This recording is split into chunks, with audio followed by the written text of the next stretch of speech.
Adventures of Sherlock Holmes by Sir Arthur Conan Doyle. Adventure 1. A Scandal in Bohemia. To Sherlock Holmes she is always the woman. I have seldom heard him mention her under any other name. In his eyes she eclipses and predominates the whole of her sex. It was not that he felt any emotion akin to love for Irene Adler. All emotions, and that one particularly, were abhorrent to his cold, precise, but admirably balanced mind. He was, I take it, the most perfect reasoning and observing machine that the world has seen, but as a lover he would have placed himself in a false position. He never spoke of the softer passions, save with a gibe and a sneer. They were admirable things for the observer, excellent for drawing the veil from men's motives and actions. But for the trained reasoner to admit such intrusions into his own delicate and finely adjusted temperament was to introduce a distracting factor which might throw a doubt upon all his mental results. Grit in a sensitive instrument, or a crack in one of his own high-power lenses, would not be more disturbing than a strong emotion in a nature such as his. And yet there was but one woman to him, and that woman was the late Irene Adler, of dubious and questionable memory. I had seen little of Holmes lately. My marriage had drifted us away from each other. My own complete happiness, and the home-centered interests which rise up around the man who first finds himself master of his own establishment, was sufficient to absorb all my attention, while Holmes, who loathed every form of society with his whole Bohemian soul, remained in our lodgings in Baker Street, buried among his old books, and alternating from week to week between cocaine and ambition, the drowsiness of the drug, and the fierce energy of his own keen nature. He was still, as ever, deeply attracted by the study of crime, and occupied his immense faculties and extraordinary powers of observation in following out those clues and clearing up those mysteries which had been abandoned as hopeless by the official police. From time to time I heard some vague account of his doings, of his summons to Odessa in the case of the Trepoff murder, of his clearing up of the singular tragedy of the Atkinson brothers at Trincomalee, and finally of the mission which he had accomplished so delicately and successfully for the reigning family of Holland. Beyond these signs of his activity, however, which I merely shared with all the readers of the daily press, I knew little of my former friend and companion. One night, it was on the 20th of March, 1888, I was returning from a journey to a patient, for I had now returned to civil practice, when my way led me through Baker Street. As I passed the well-remembered door, which must always be associated in my mind with my wooing and with the dark incidents of the study in scarlet, I was seized with a keen desire to see Holmes again, and to know how he was employing his extraordinary powers. His rooms were brilliantly lit, and even as I looked up, I saw his tall, spare figure pass twice in a dark silhouette against the blind. He was pacing the room swiftly, eagerly, with his head sunk upon his chest and his hands clasped behind him. To me, who knew his every mood and habit, his attitude and manner told their own story. He was at work again. He had risen out of his drug-created dreams and was hot upon the scent of some new problem. I rang the bell, and was shown up to the chamber which had formerly been in part my own. His manner was not effusive, it seldom was, but he was glad, I think, to see me. With hardly a word spoken, but with a kindly eye, he waved me to an armchair, threw across his case of cigars, and indicated a spirit case and a gasogene in the corner.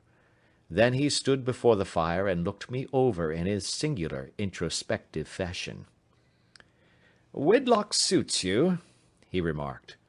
"I think, Watson, that you have put on 7½ pounds since I saw you." "7," I answered. "Indeed, I should have thought a little more. Just a trifle more, I fancy, Watson. And in practice again, I observe. You did not tell me that you intended to go into harness." Then how do you know? I see it, I deduce it. How do I know that you have been getting yourself very wet lately, and that you have a most clumsy and careless servant girl? My dear Holmes, said I, this is too much. You would certainly have been burned had you lived a few centuries ago.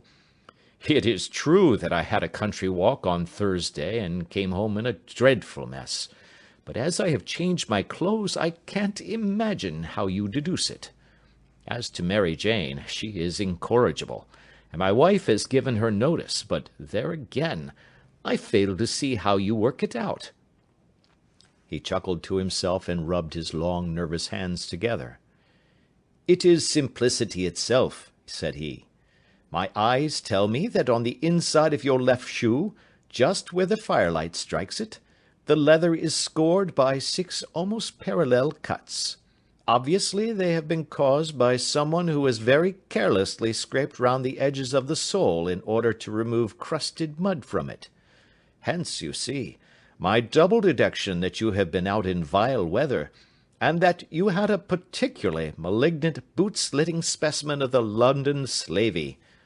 As to your practice, if a gentleman walks into my rooms smelling of iodoform, with a black mark of nitrate of silver upon his right forefinger, and a bulge on the right side of his top hat, to show where he has secreted his stethoscope, I must be dull indeed, if I do not pronounce him to be an active member of the medical profession.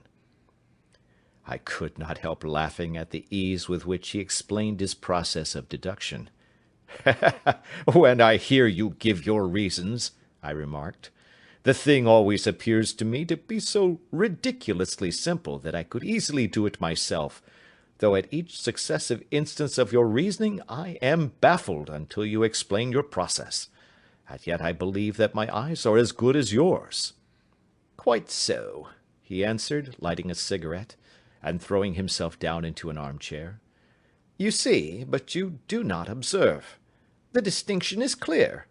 For example, you have frequently seen the steps which lead up from the hall to this room. Frequently. How often? Well, some hundreds of times. Then how many are there? How many? I don't know. Quite so. You have not observed, and yet you have seen. That is just my point. Now, I know that there are 17 steps, because I have both seen and observed. By the way, since you are interested in these little problems, and since you are good enough to chronicle one or two of my trifling experiences, you may be interested in this. He threw over a sheet of thick, pink-tinted notepaper which had been lying open upon the table. It came by the last post, said he. Read it aloud. The note was undated, and without either signature or address. There will call upon you tonight at 7:45, 8:00, it said, a gentleman who desires to consult you upon a matter of the very deepest moment. Your recent services to one of the royal houses of Europe have shown that you are one who may safely be trusted with matters which are of an importance which can hardly be exaggerated. This account of you we have from all quarters received.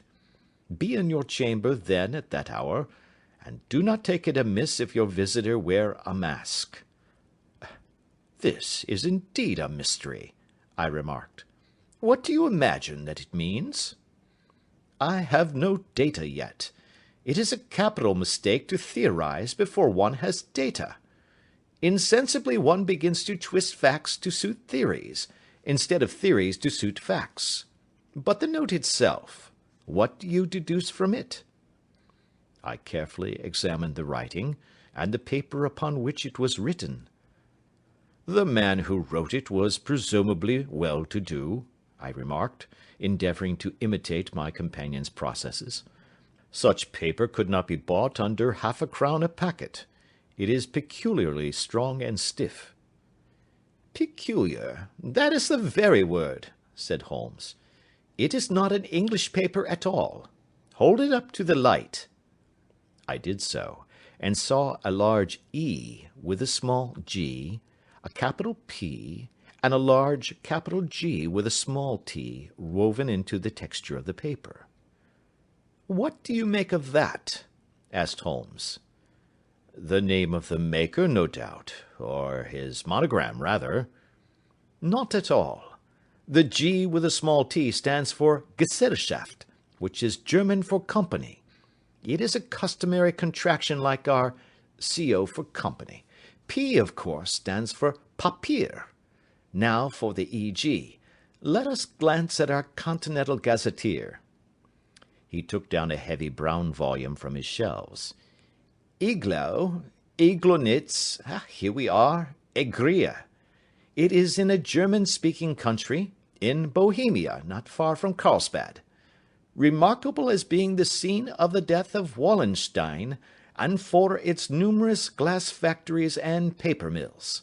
Ha ha, my boy, what do you make of that?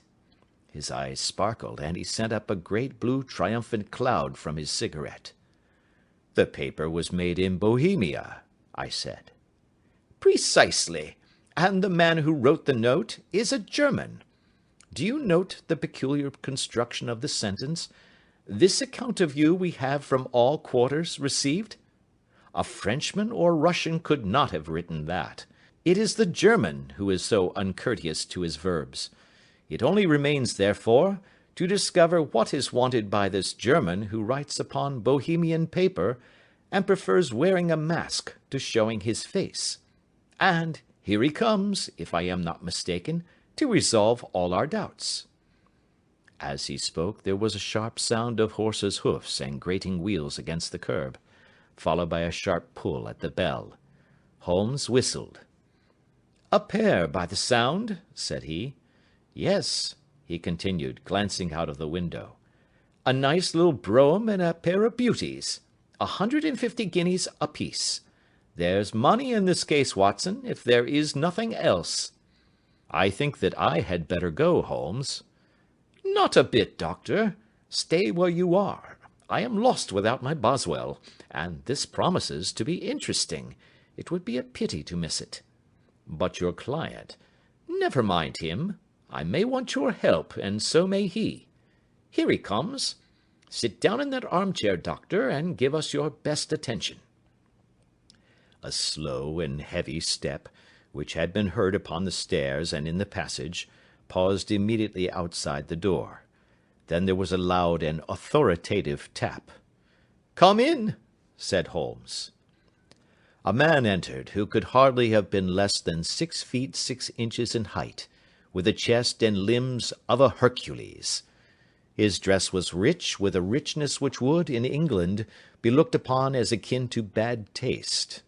Heavy bands of astrakhan were slashed across the sleeves and fronts of his double-breasted coat, while the deep blue cloak which was thrown over his shoulders was lined with flame-coloured silk, and secured at the neck with a brooch, which consisted of a single flaming beryl. Boots, which extended halfway up his calves, and which were trimmed at the tops with rich brown fur, completed the impression of barbaric opulence which was suggested by his whole appearance. He carried a broad-brimmed hat in his hand, while he wore across the upper part of his face, extending down past the cheek-bones, a black vizard mask, which he had apparently adjusted that very moment, for his hand was still raised to it as he entered. From the lower part of the face he appeared to be a man of strong character, with a thick, hanging lip, and a long, straight chin suggestive of resolution pushed to the length of obstinacy. "You had my note?" he asked, with a deep, harsh voice and a strongly marked German accent. "I told you that I would call." He looked from one to the other of us, as if uncertain which to address. "Pray take a seat," said Holmes. "This is my friend and colleague, Dr. Watson, who is occasionally good enough to help me in my cases. Whom have I the honour to address?" "You may address me as the Count von Kramm, a Bohemian nobleman. I understand that this gentleman, your friend, is a man of honour and discretion, whom I may trust with a matter of the most extreme importance. If not, I should much prefer to communicate with you alone."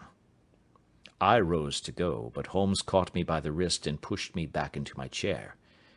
"It is both or none," said he. "You may say before this gentleman anything which you may say to me." The Count shrugged his broad shoulders. "Then I must begin," said he, "by binding you both to absolute secrecy for 2 years. At the end of that time, the matter will be of no importance.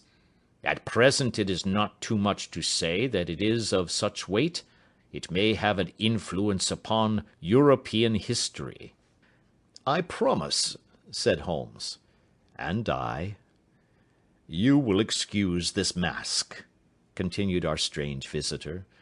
"The august person who employs me wishes his agent to be unknown to you, and I may confess at once that the title by which I have just called myself is not exactly my own." "I was aware of it," said Holmes dryly. "The circumstances are of great delicacy, and every precaution has to be taken to quench what might grow to be an immense scandal and seriously compromise one of the reigning families of Europe. To speak plainly, the matter implicates the great house of Ormstein, hereditary kings of Bohemia." "I was also aware of that," murmured Holmes, settling himself down in his armchair and closing his eyes. Our visitor glanced with some apparent surprise at the languid, lounging figure of the man who had been no doubt depicted to him as the most incisive reasoner and most energetic agent in Europe. Holmes slowly reopened his eyes and looked impatiently at his gigantic client. "If your Majesty would condescend to state your case," he remarked, "I should be better able to advise you." The man sprang from his chair and paced up and down the room in uncontrollable agitation. Then, with a gesture of desperation, he tore the mask from his face and hurled it upon the ground. "You are right," he cried. "I am the king. Why should I attempt to conceal it?" "Why, indeed?" murmured Holmes. "Your Majesty had not spoken before I was aware that I was addressing Wilhelm Gottschalk Sigmunds von Ormstein, Grand Duke of Cassel-Felstein, and hereditary King of Bohemia." "But you can understand," said our strange visitor, sitting down once more and passing his hand over his high white forehead, "you can understand that I am not accustomed to doing such business in my own person. Yet the matter was so delicate that I could not confide it to an agent without putting myself in his power. I have come incognito from Prague for the purpose of consulting you." "Then pray consult," said Holmes, shutting his eyes once more. "The facts are briefly these. Some 5 years ago, during a lengthy visit to Warsaw, I made the acquaintance of the well-known adventuress Irene Adler. The name is no doubt familiar to you." "Kindly look her up in my index, Doctor," murmured Holmes without opening his eyes. For many years he had adopted a system of docketing all paragraphs concerning men and things, so that it was difficult to name a subject or a person on which he could not at once furnish information. In this case I found her biography sandwiched in between that of a Hebrew rabbi and that of a staff commander who had written a monograph upon the deep-sea fishes. "Let me see," said Holmes. Born in New Jersey in the year 1858. Contralto. La Scala. Prima donna Imperial Opera of Warsaw. Yes. Retired from operatic stage. Ha! Living in London. Quite so. Your Majesty, as I understand, became entangled with this young person, wrote her some compromising letters, and is now desirous of getting those letters back." "Precisely so. But how?" "Was there a secret marriage?" "None." "No legal papers or certificates?" "None." "Then I failed to follow, your Majesty. If this young person should produce her letters for blackmailing or other purposes, How is she to prove their authenticity? There is the writing. Pooh, pooh, forgery. My private notepaper. Stolen. My own seal. Imitated. My photograph. Bought. We were both in the photograph. Oh, dear, that is very bad. Your Majesty has indeed committed an indiscretion. I was mad, insane. You have compromised yourself seriously. I was only crown prince then. I was young. I am but 30 now. It must be recovered. We have tried and failed. Your Majesty must pay. It must be bought. She will not sell. Stolen, then. 5 attempts have been made. Twice burglars in my pay ransacked her house. Once we diverted her luggage when she traveled. Twice she has been waylaid. There has been no result. No sign of it? Absolutely none. Holmes laughed. It is quite a pretty little problem, said he. But a very serious one to me, returned the king reproachfully. Very, indeed. And what does she propose to do with the photograph? To ruin me. But how? I am about to be married. So I have heard. To Clotilde Lothman von Saxe-Meiningen, second daughter of the King of Scandinavia. You may know the strict principles of her family. She is herself the very soul of delicacy. A shadow of a doubt as to my conduct would bring the matter to an end. And Irene Adler? Threatens to send them the photograph, and she will do it. I know that she will do it. You do not know her, but she has a soul of steel. She has the face of the most beautiful of women, and the mind of the most resolute of men. Rather than I should marry another woman, there are no lengths to which she would not go. None. You are sure that she has not sent it yet? I am sure. And why? Because she has said that she would send it on the day when the betrothal was publicly proclaimed. That will be next Monday. Oh, then we have 3 days yet, said Holmes with a yawn. That is very fortunate, as I have 1 or 2 matters of importance to look into just at present. Your Majesty will, of course, stay in London for the present? Certainly. You will find me at the Langham under the name of the Count von Kram. Then I shall drop you a line to let you know how we progress. Pray do so. I shall be all anxiety. Then, as to money?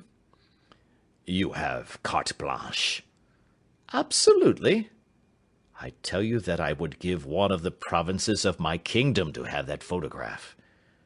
And for present expenses? The king took a heavy chamois leather bag from under his cloak and laid it on the table. There are 300 pounds in gold and 700 in notes, he said. Holmes scribbled a receipt upon a sheet of his notebook and handed it to him. And mademoiselle's address? He asked. Is Briony Lodge, Serpentine Avenue, St. John's Wood. Holmes took a note of it. 1 other question, said he. Was the photograph a cabinet? It was. Then good night, your Majesty, and I trust that we shall soon have some good news for you. And good night, Watson, he added, as the wheels of the royal brougham rolled down the street. If you will be good enough to call tomorrow afternoon at 3 o'clock, I should like to chat this little matter over with you. Part 2. At 3 o'clock precisely, I was at Baker Street, but Holmes had not yet returned. The landlady informed me that he had left the house shortly after 8 o'clock in the morning. I sat down before the fire, however, with the intention of awaiting him, however long he might be. I was already deeply interested in his inquiry, for, though it was surrounded by none of the grim and strange features which were associated with the two crimes which I have already recorded, still, the nature of the case and the exalted station of his client gave it a character of its own. Indeed, apart from the nature of the investigation which my friend had on hand, there was something in his masterly grasp of a situation, and his keen, incisive reasoning, which made it a pleasure to me to study his system of work, and to follow the quick, subtle methods by which he disentangled the most inextricable mysteries. So accustomed was I to his invariable success, that the very possibility of his failing had ceased to enter into my head.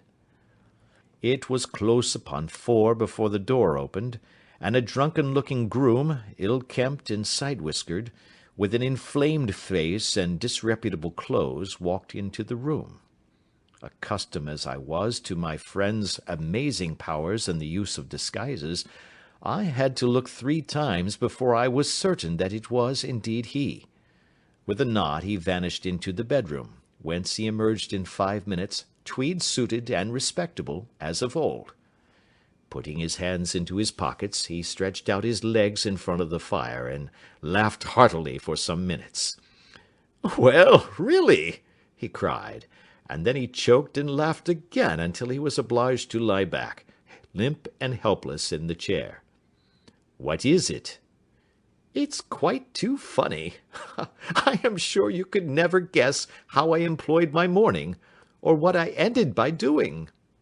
"I can't imagine. I suppose that you must have been watching the habits, and perhaps the house, of Miss Irene Adler?" "Quite so, but the sequel was rather unusual. I will tell you, however. I left the house a little after 8 o'clock this morning in the character of a groom out of work. There is a wonderful sympathy and freemasonry among horsey men. Be one of them, and you will know all that there is to know. I soon found Briony Lodge. It is a bijou villa, with a garden at the back, but built out in front right up to the road, 2 stories. Chubb lock to the door. Large sitting room on the right side, well furnished, with long windows almost to the floor, and those preposterous English window fasteners which a child could open. Behind there was nothing remarkable, save that the passage window could be reached from the top of the coach-house. I walked round it, and examined it closely from every point of view, but without noting anything of interest. I then lounged down the street, and found, as I expected, that there was a mews in a lane which runs down by one wall of the garden. I lent the ostlers a hand in rubbing down their horses, and received in exchange 2d, a glass of half and half, 2 fills of shag tobacco, and as much information as I could desire about Miss Adler, to say nothing of half a dozen other people in the neighbourhood, in whom I was not in the least interested, but whose biographies I was compelled to listen to. "And what of Irene Adler?" I asked. "Oh, she has turned all the men's head down in that part. She is the daintiest thing under a bonnet on this planet. So say the Serpentine Mews to a man. She lives quietly, sings at concerts, drives out at 5 every day, and returns at 7 sharp for dinner. Seldom goes out at other times except when she sings. Has only 1 male visitor, but a good deal of him. He is dark, handsome, and dashing, never calls less than once a day, and often twice. He is a Mr. Godfrey Norton, of the Inner Temple. See the advantages of a cabman as a confidant. They had driven him home a dozen times from Serpentine Mews, and knew all about him. When I had listened to all they had to tell, I began to walk up and down near Briony Lodge once more, and to think over my plan of campaign. This Godfrey Norton was evidently an important factor in the matter. He was a lawyer. That sounded ominous. What was the relation between them, and what the object of his repeated visits? Was she his client, his friend, or his mistress? If the former, she had probably transferred the photograph to his keeping. If the latter, it was less likely. On the issue of this question depended whether I should continue my work at Briony Lodge, or turn my attention to the gentlemen's chambers in the Temple. It was a delicate point, and it widened the field of my inquiry. I fear that I bore you with these details, but I have to let you see my little difficulties, if you are to understand the situation. I am following you closely, I answered.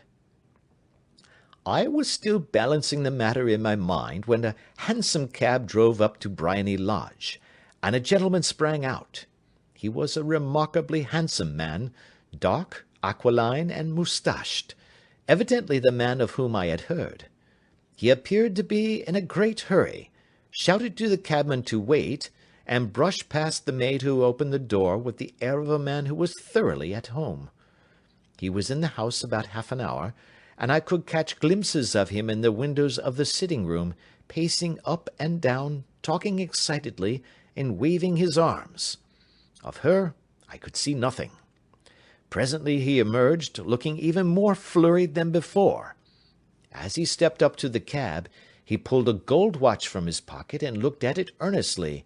"Drive like the devil!" he shouted. "First to Gross and Hankey's in Regent Street, and then to the Church of St. Monica in the Edgware Road.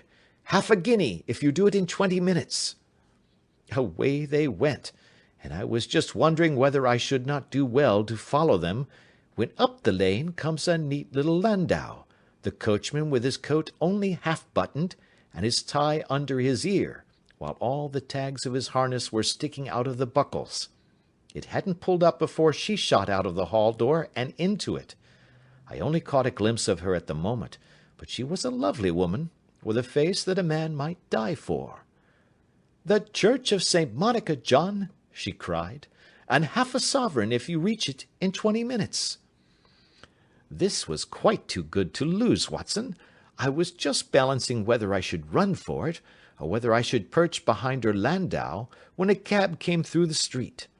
The driver looked twice at such a shabby fare, but I jumped in before he could object. "The Church of St. Monica," said I, "and half a sovereign if you reach it in 20 minutes. It was 25 minutes to 12, and of course it was clear enough what was in the wind. My cabby drove fast. I don't think I ever drove faster, but the others were there before us. The cab and the landau with their steaming horses were in front of the door when I arrived. I paid the man and hurried into the church. There was not a soul there save the two whom I had followed, and a surpliced clergyman, who seemed to be expostulating with them. They were all three standing in a knot in front of the altar. I lounged up the side aisle like any other idler who has dropped into a church. Suddenly, to my surprise, the three at the altar faced round to me, and Godfrey Norton came running as hard as he could towards me. "Thank God!" he cried. "You'll do. Come, come." "What then?" I asked. "Come, man, come. Only 3 minutes, or it won't be legal." I was half dragged up to the altar, and before I knew where I was, I found myself mumbling responses which were whispered in my ear, and vouching for things of which I knew nothing, and generally assisting in the secure tying up of Irene Adler, spinster, to Godfrey Norton, bachelor. It was all done in an instant, and there was the gentleman thanking me on the one side, and the lady on the other, while the clergyman beamed on me in front.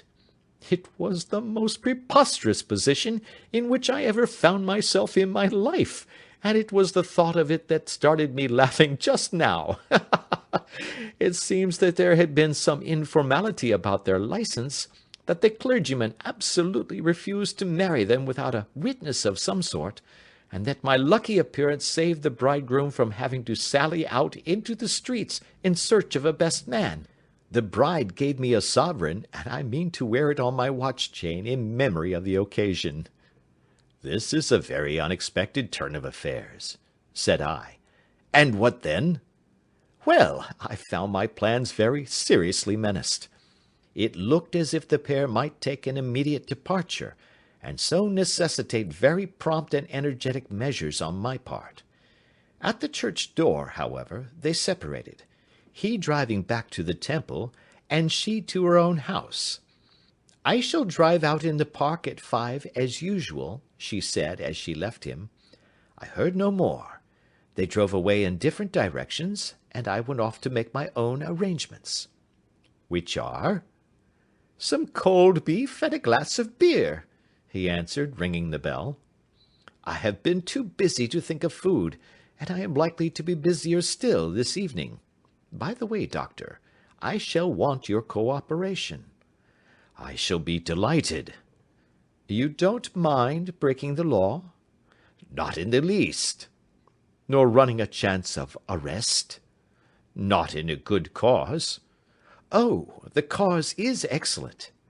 "Then I am your man." "I was sure that I might rely on you." "But what is it you wish?" "When Mrs. Turner has brought in the tray I will make it clear to you. Now," he said, as he turned hungrily on the simple fare that our landlady had provided, "I must not discuss it while I eat, for I have not much time. It is nearly 5 now. In 2 hours we must be on the scene of action. Miss Irene, or Madame rather, returns from her drive at 7. We must be at Briony Lodge to meet her." "And what then?" "You must leave that to me. I have already arranged what is to occur. There is only one point on which I must insist. You must not interfere, come what may. You understand?" "I am to be neutral?" "To do nothing whatever. There will probably be some small unpleasantness. Do not join in it. It will end in my being conveyed into the house. 4 or 5 minutes afterwards the sitting-room window will open. You are to station yourself close to that open window." "Yes." "You are to watch me, for I will be visible to you." "Yes." "And when I raise my hand, so, you will throw into the room what I give you to throw, and will, at the same time, raise the cry of fire. You quite follow me?" "Entirely." "It is nothing very formidable," he said, taking a long cigar-shaped roll from his pocket. "It is an ordinary plumber's smoke rocket, fitted with a cap at either end to make it self-lighting. Your task is confined to that. When you raise your cry of fire, it will be taken up by quite a number of people. You may then walk to the end of the street, and I will rejoin you in 10 minutes. I hope that I have made myself clear?" "I am to remain neutral, to get near the window, to watch you, and at the signal to throw in this object, then to raise the cry of fire, and to wait you at the corner of the street." "Precisely." "Then you may entirely rely on me." "That is excellent. I think perhaps it is almost time that I prepare for the new role I have to play."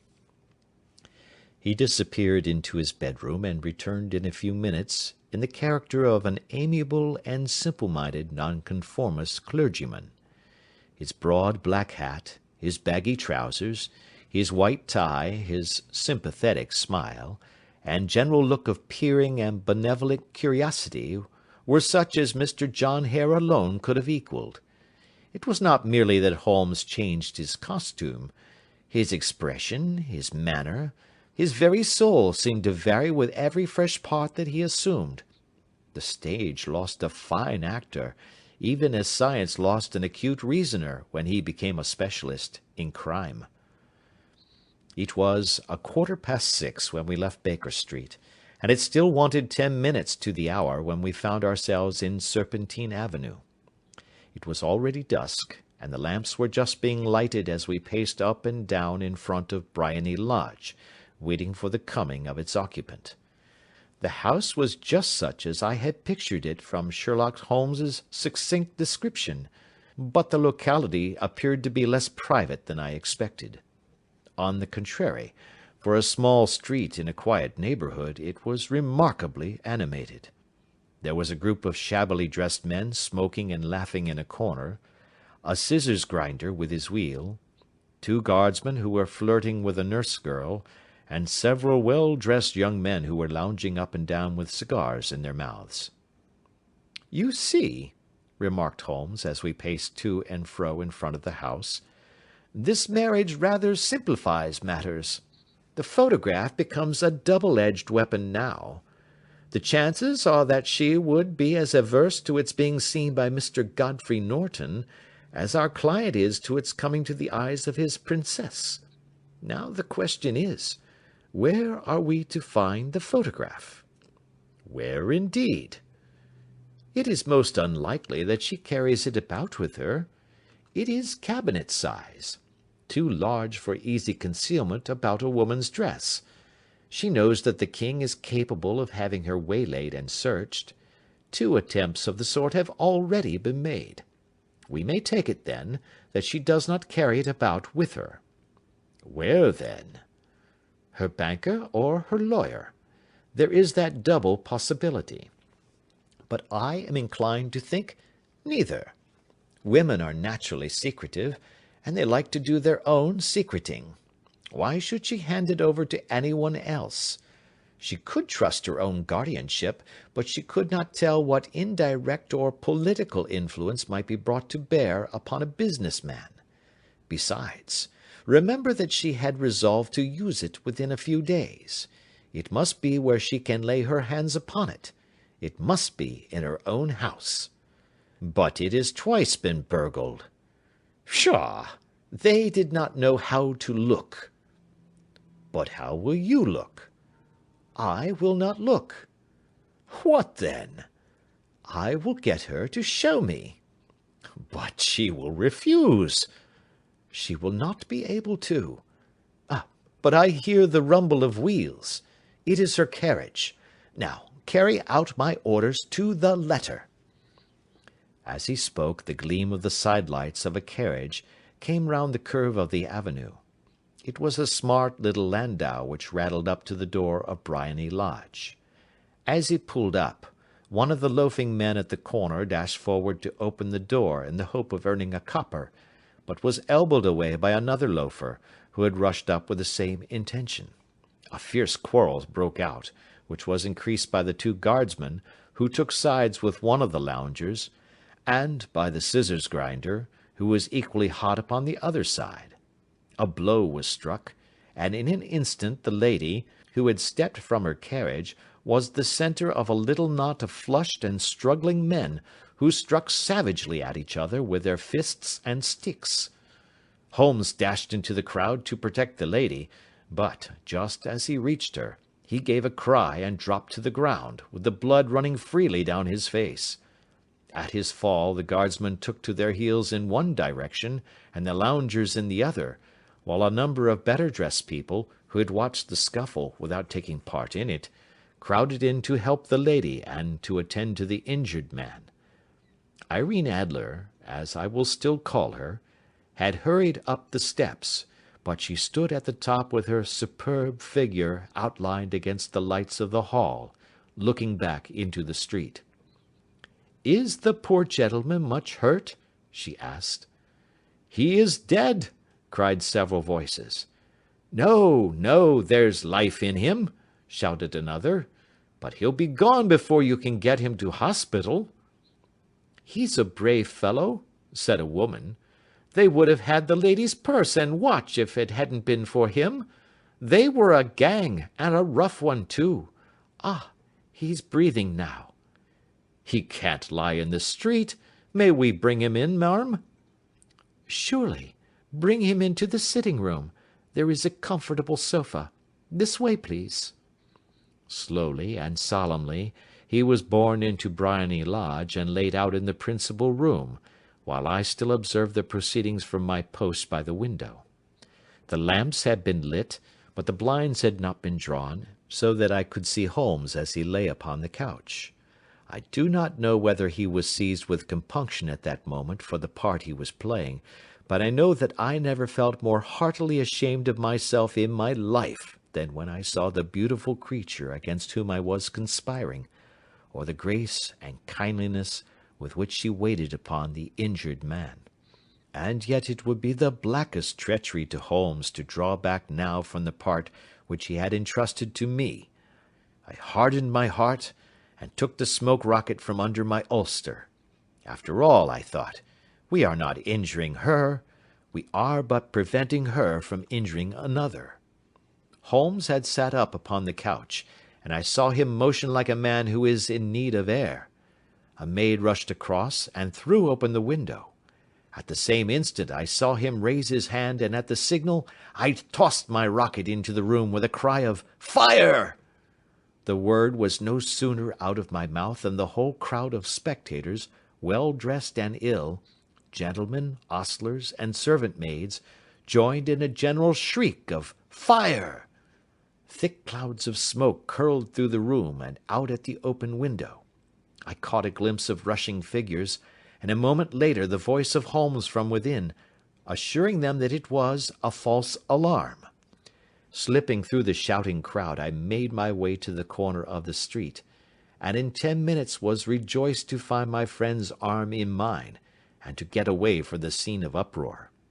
He walked swiftly and in silence for some minutes until we had turned down one of the quiet streets which lead towards the Edgware Road. "You did it very nicely, Doctor," he remarked. "Nothing could have been better. It is all right." "You have the photograph?" "I know where it is." "And how did you find out?" "She showed me, as I told you she would." "I am still in the dark." "I do not wish to make a mystery," said he, laughing. "The matter was perfectly simple. You, of course, saw that everyone in the street was an accomplice. They were all engaged for the evening." "I guessed as much." "Then, when the row broke out, I had a little moist red paint in the palm of my hand. I rushed forward, fell down, clapped my hand to my face, and became a piteous spectacle. It is an old trick." "That also I could fathom." "Then they carried me in. She was bound to have me in. What else could she do? And into her sitting room, which was the very room which I suspected. It lay between that and her bedroom, and I was determined to see which. They laid me on a couch. I motioned for air. They were compelled to open the window, and you had your chance." "How did that help you?" "It was all important. When a woman thinks that her house is on fire, her instinct is at once to rush to the thing which she values most. It is a perfectly overpowering impulse, and I have more than once taken advantage of it. In the case of the Darlington substitution scandal it was of use to me, and also in the Arnsworth Castle business. A married woman grabs at her baby, an unmarried one reaches for her jewel box. Now it was clear to me that Our Lady of today had nothing in the house more precious to her than what we are in quest of. She would rush to secure it. The alarm of fire was admirably done. The smoke and shouting were enough to shake nerves of steel. She responded beautifully. The photograph is in a recess behind a sliding panel just above the right bell-pull. She was there in an instant, and I caught a glimpse of it as she half drew it out. When I cried out that it was a false alarm, she replaced it, glanced at the rocket, rushed from the room, and I have not seen her since. I rose, and making my excuses, escaped from the house. I hesitated whether to attempt to secure the photograph at once, but the coachman had come in, and as he was watching me narrowly, it seemed safer to wait. A little over-precipitance may ruin all. "And now?" I asked. "Our quest is practically finished. I shall call with the king to-morrow, and with you, if you care to come with us. We will be shown into the sitting-room to wait for the lady, but it is probable that when she comes she may find neither of us nor the photograph. It might be a satisfaction to his Majesty to regain it with his own hands." "And when will you call?" "At 8 in the morning. She will not be up, so that we shall have a clear field. Besides, we must be prompt, for this marriage may mean a complete change in her life and habits. I must wire to the king without delay." We had reached Baker Street, and had stopped at the door. He was searching his pockets for the key, when someone passing said, "Good night, Mr. Sherlock Holmes." There were several people on the pavement at the time, but the greeting appeared to come from a slim youth in an ulster who had hurried by. "I've heard that voice before," said Holmes, staring down the dimly lit street. "Now, I wonder who the deuce that could have been." Part 3. I slept at Baker Street that night, and we were engaged upon our toast and coffee in the morning, when the King of Bohemia rushed into the room. "You have really got it?" he cried, grasping Sherlock Holmes by either shoulder, and looking eagerly into his face. "Not yet." "But you have hopes?" "I have hopes." "Then come, I am all impatience to be gone." "We must have a cab." "No, my brougham is waiting." "Then that will simplify matters." We descended, and started off once more for Briony Lodge. "Irene Adler is married," remarked Holmes. "Married? When?" "Yesterday." "But to whom?" "To an English lawyer named Norton." "But she could not love him." "I am in hopes that she does." "And why in hopes?" "Because it would spare your Majesty all fear of future annoyance. If the lady loves her husband, she does not love your Majesty. If she does not love your Majesty, there is no reason why she should interfere with your Majesty's plan." "It is true, and yet, well, I wish she had been of my own station. What a queen she would have made!" He relapsed into a moody silence, which was not broken until we drew up in Serpentine Avenue. The door of Briony Lodge was open, and an elderly woman stood upon the steps. She watched us with a sardonic eye as we stepped from the brougham. "Mr. Sherlock Holmes, I believe?" said she. "I am Mr. Holmes," answered my companion, looking at her with a questioning and rather startled gaze. "Indeed! My mistress told me that you were likely to call. She left this morning with her husband by the 5:15 train from Charing Cross for the Continent." "What!" Sherlock Holmes staggered back, white with chagrin and surprise. "Do you mean that she has left England?" "Never to return." "And the papers?" asked the king hoarsely. "All is lost." "We shall see." He pushed past the servant and rushed into the drawing-room, followed by the king and myself.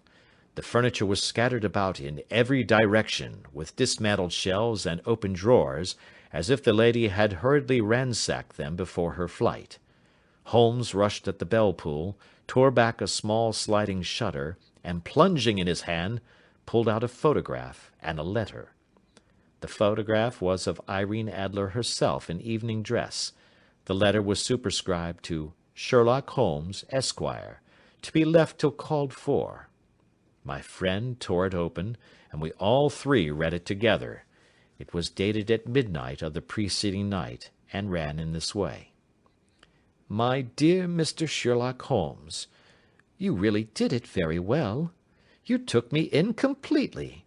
Until after the alarm of fire I had not a suspicion, but then when I found how I had betrayed myself, I began to think. I had been warned against you months ago. I had been told that, if the king employed an agent, it would certainly be you. And your address had been given me. Yet, with all this, you made me reveal what you wanted to know. Even after I became suspicious, I found it hard to think evil of such a dear, kind old clergyman. But, you know, I have been trained as an actress myself. Male costume is nothing new to me. I often take advantage of the freedom which it gives. I sent John, the coachman, to watch you, ran upstairs, got into my walking clothes, as I call them, and came down just as you departed. Well, I followed you to your door, and so made sure that I was really an object of interest to the celebrated Mr. Sherlock Holmes. Then I, rather imprudently, wished you good night, and started for the Temple to see my husband. We both thought the best resource was flight, when pursued by so formidable an antagonist. So you will find the nest empty when you call tomorrow. As to the photograph, your client may rest in peace. I love and am loved by a better man than he. The king may do what he will without hindrance from one whom he has cruelly wronged. I keep it only to safeguard myself, and to preserve a weapon which will always secure me from any steps which he might take in the future. I leave a photograph which he might care to possess, and I remain, dear Mr. Sherlock Holmes, very truly yours, Irene Norton, née Adler. What a woman! Oh, what a woman! cried the King of Bohemia, when we had all three read this epistle. Did I not tell you how quick and resolute she was? Would she not have made an admirable queen? Is it not a pity that she was not on my level? From what I have seen of the lady, she seems indeed to be on a very different level to your Majesty, said Holmes coldly. I am sorry that I have not been able to bring your Majesty's business to a more successful conclusion. On the contrary, my dear sir, cried the king, nothing could be more successful. I know that her word is inviolate. The photograph is now as safe as if it were in the fire. I am glad to hear your Majesty say so. I am immensely indebted to you. Pray tell me in what way I can reward you. This ring—" He slipped an emerald snake ring from his finger, and held it out upon the palm of his hand. "Your Majesty has something which I should value even more highly," said Holmes. "You have but to name it." "This photograph." The king stared in amazement. "Irene's photograph!" he cried. "Certainly, if you wish it." "I thank your Majesty. Then there is no more to be done in the matter. I have the honour to wish you a very good morning." He bowed, and turning away without observing the hand which the king had stretched out to him, he set off in my company for his chambers. And that was how a great scandal threatened to affect the kingdom of Bohemia, and how the best plans of Mr. Sherlock Holmes were beaten by a woman's wit. He used to make merry over the cleverness of woman, but I have not heard him do it of late, and when he speaks of Irene Adler, or when he refers to her photograph, it is always under the honourable title of the woman.